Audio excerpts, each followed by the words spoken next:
What is your biggest pet peeve in how music is written that prevent proper transitions? Sure. Yeah.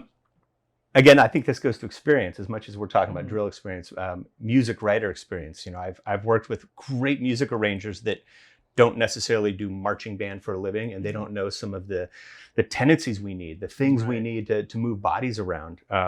You know, where the old ones that used to always happen was, you know, like tenor saxophones. Mhm. You know, one phrase with the altos, the very next phrase with the trombones. Yeah. And you're like, you're not giving me any chance do to anything. stage your musicians Yeah. effectively. Yeah. So, you know, when you work with music writers that write a bunch of this stuff, you know, the guys that make their living in marching band arrangement, they've learned those things. You know, like, Right. let's block the brass together as a brass. Don't throw the alto saxophones in there because you Right. want to have a little Yeah. woodwind sound. It's just going to be a logistic nightmare.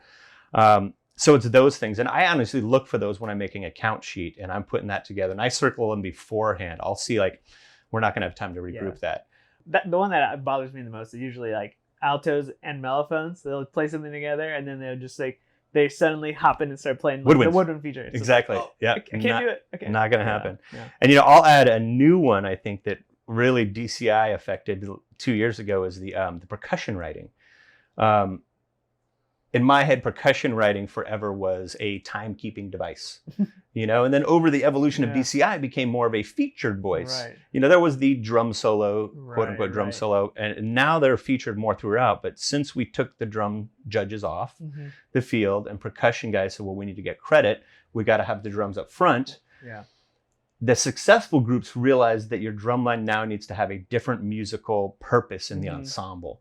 It can't be a timekeeping group because they're not in the back going left and right between the 30s on the back hash anymore. If they're living up front, then your group needs to be written so that they're not a timekeeping device, but then your whole staff has to be on board.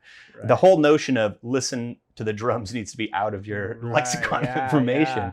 And so that's something, in drum corps, kind of the people involved already know that, but in bands, that's something you have a lot like, hey, can you get the drums up front for the drum solo?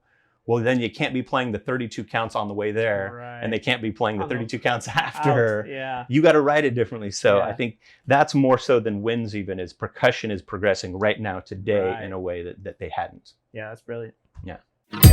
Somewhere on the sea, it got a little longer, so it's